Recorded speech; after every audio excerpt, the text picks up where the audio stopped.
Yesterday courier private limited domestic international cargo உங்கள் இல்லம் தேடி வந்து கொரியர் புக்கிங் டெலிவரி செய்து தரப்படும். எந்த வழியில் சென்றால் நல்ல வழியாக இருக்கும் என்று கழகத்தினுடைய கொள்கை கோட்பாடுகளை கழக விதிகளை உருவாக்கி நம்மிடம் தந்திருக்கின்றார்கள். அந்த கழக சட்ட விதி தான் இருவரும் தலைவர்களும் 50 ஆண்டு காலம் அதை நடைமுறைப்படுத்தினார்கள்.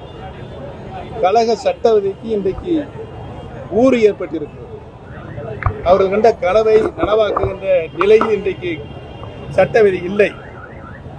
ஒரு சாதாரண தொண்டர் கூட கழகத்தினுடைய பொதுச் செயலாளராக வரலாம் என்ற சட்ட விதி என்ற விதியும் இருந்தது.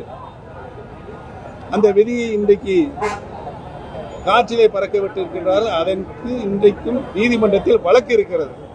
அந்த வழக்கும் நடைபெற்றுக் கொண்டிருக்கிறது. சென்னை உயர்நீதிமன்றத்தில் சிவில் சூட்டில் அந்த வழக்கு 6 வழக்குகள் நடைபெற்றுக் கொண்டிருக்கிறது.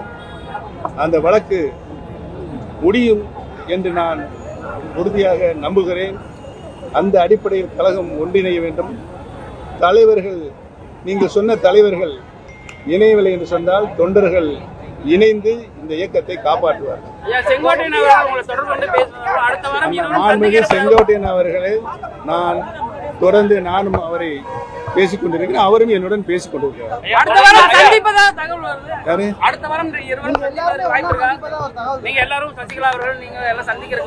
யார் சொன்னா? யார் சொன்னார்? நீங்க சொன்னால் அது உண்மையா பொய்யா நான் சொல்லிடுறேன். நான் சொல்றேன், சந்திக்கிறதுக்கு வாய்ப்பு இருக்கிறது. நான் ஏற்கனவே நேற்று திண்டுக்கல்லில் சொல்லிவிட்டு வந்துவிட்டேன். அவர் என்னிடம் பேசினார், நானும் அவரிடம் பேசினேன். சந்திப்பதாக சொல்லியிருக்கிறார். சந்திப்பதற்கு அவர் நேரமும் என்னுடைய நேரம் ஒத்து வந்தால் சந்திப்போம். நான்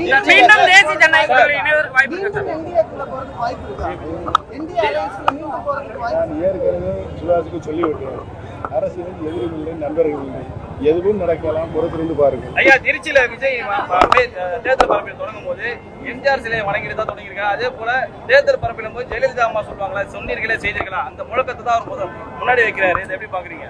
அதாவது அரசியலில் இனிமேல் வர வேண்டியவர்கள், வந்து கொண்டிருப்பவர்கள், வர வேண்டியவர்கள் அனைவரும் புரட்சி தலைவர் எம்ஜிஆருடைய தாரக மந்திரத்தான் சொல்லியாக வேண்டும். மாண்புமிகு அம்மாவுடைய தாரக மந்திரத்தான் சொல்லிய வேண்டும். அப்பொழுதுதான் அரசியலில் அவர்கள் வெற்றி பெற முடியும்.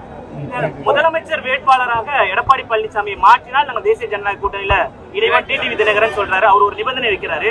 நீங்க ஏதாவது நிபந்தனை வைக்கிறீங்களா?